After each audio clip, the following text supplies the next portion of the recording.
is Kendall Wooding, and his talk title is How Being an Awesome DJ Can Make You an Awesome Communicator. He began DJing at the age of 14 and is now 36. Everybody now knows how old you are. Started hosting college radio at the age of 19 and is still active in online radio. He has a true appreciation for networking and meeting people, which has led to making friends across the world from Chicago to Japan. A healthy addiction to the internet with a background in online community management. He also taught a DJ workshop to youth at Regent Park Focus and has a budding interest in instructional design. His quirky fact is that he was denied an autograph by Mr. T at the age of 12. Everybody, please welcome Kendall.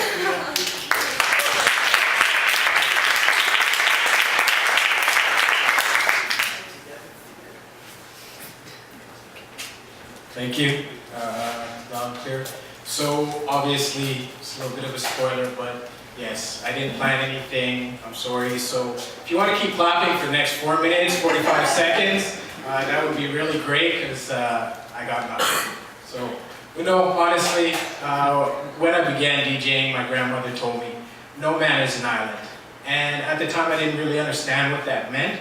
But as time went on, it began to make sense, and it's something that I would carry with me throughout life. So the idea of independence is really somewhat of a falsehood because, you know, we spend our life trying to get to associate with like-minded people. But how do we go about doing that when everyone is virtually a stranger? Well, we do that by taking part or initiating conversation. So, you know, that's the key of it, is to get to know people better through knowing yourself better. And so in doing this, you become a better observer, listener, and understander. That's my friend DJ Isnai in Cuba.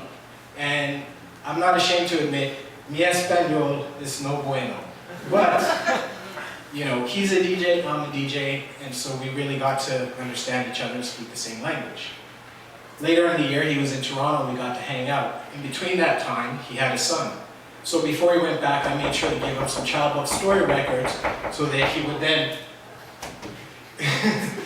Anyways, moving on. Those are my friends in Japan. That's DJ Shigeki of Yellow Pop Records and DJ Tomo. So while I was out there, you know, again, some language barriers, but overall, they're DJs, so we were able to speak the language, and it made it a lot of fun. So the point I'm trying to make here is if you're an awesome DJ, you could also be an awesome communicator.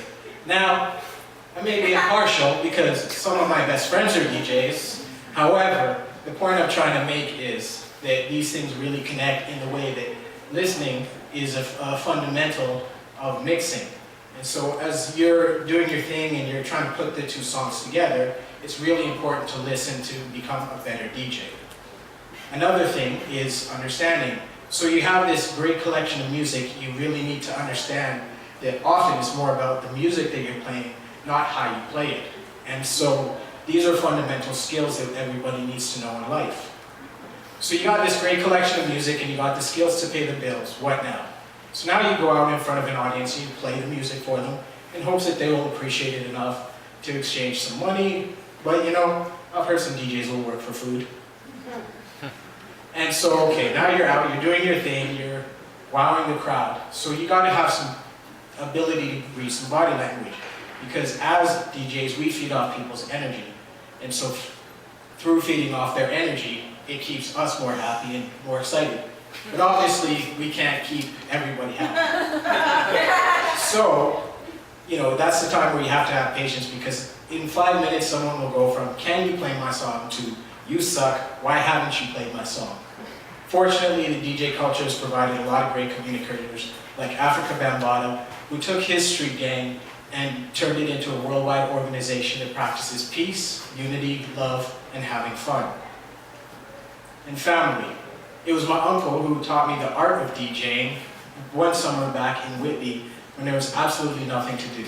And my father, who was the base for my music knowledge, playing all kinds of calypso, R&B, and soul records. And friends. I still remember the time when I was walking to school and my friend played me Technotronic's Pump Up the Jam for the very first time. He told me this music would be bigger than hip-hop. I was not pumped up at the thought of that idea. All this to say that throughout life, there will come points in your life where you're just not going to be able to get through to everybody, and that's okay. You just focus your energy where it matters, and you just keep moving forward. And, you know, the reality of it is, if you have these traits, then even if you're not a DJ, you have the potential to be a DJ. Because it's 2012, and you can be the next Jazzy Jeff because technology allows you to be that way. And in all honesty, I may be biased again, but I think DJs were really the original social network. So Tom from MySpace, Mark Zuckerberg, and yes, even you, Urban Twitter Bird, you're welcome. And in closing, I would just like to say, if God is a DJ, life is a dance floor. It's all what you're doing. It's all about how you use it. And that is DJ Gospel.